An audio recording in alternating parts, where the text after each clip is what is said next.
Unang trabaho, sabak agad tayo. Dahil kabisado ko ng mga ugali ng ibang lahi, hindi na tayo mahiyang makisama sa kanila.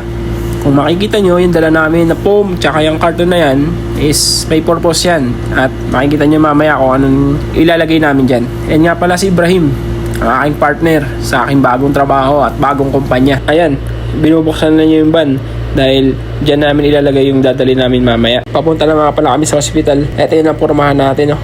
Siyempre, naka-STC tayo, STC boys. Salamat nga pala kay Kuya Makmak, Kuya Marky Bours na nasa UK na. Na-bless na. Salamat Kuya Makmak sa pamana. Balik tayo sa topic.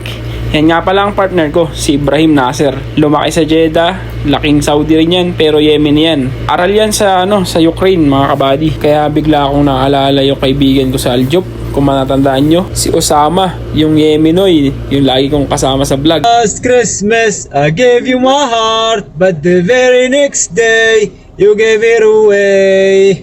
This year, save me from tears, I will give it to someone special.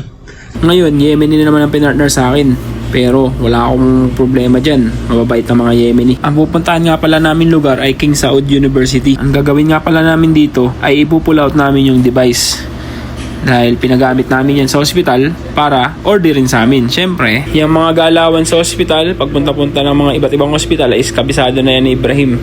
Kaya marami akong matututunan dyan sa mga galawan sa service. Ito na nga pala yung ipupull out namin ng device. Kung tawagin siya ay nitrous oxygen mixer. Siyempre bago namin siya i-pull out, kailangan double check muna yung mga gamit or yung mismong device kung okay ba siya, walang damage at kompleto yung accessories. Sunod lang tayo sa kanya dahil may mga kailangan kami puntahan na doktor para papirmahan yung papel na hawak namin kasi ipupull out nga namin tong device na to. Pag napirmahan na yan, pwede na namin i-pull out yan.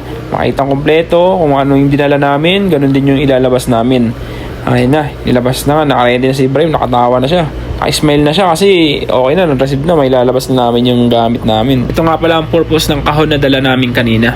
Protection para doon sa device na ipinull out namin. Bago namin ilagay sa kahon yan, tinatanggal muna namin lahat ng connection. Tubings, hoses, cables, cylinders, lahat yan.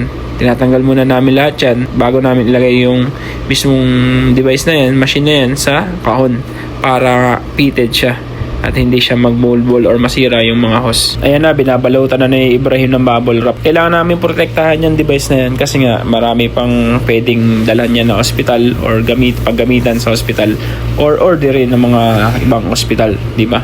Kasi ayun yung isa naming product. Hanggang dito na lang muna mga kabady. Shinare ko lang yung unang trabaho ko, unang araw ng aking pagpasok sa bago kong kumpanya. Kaya marami pa tayong susunod na video, kaya abangan nyo mga kabady. Alright mga kabady, I'm out. Bye bye, God bless.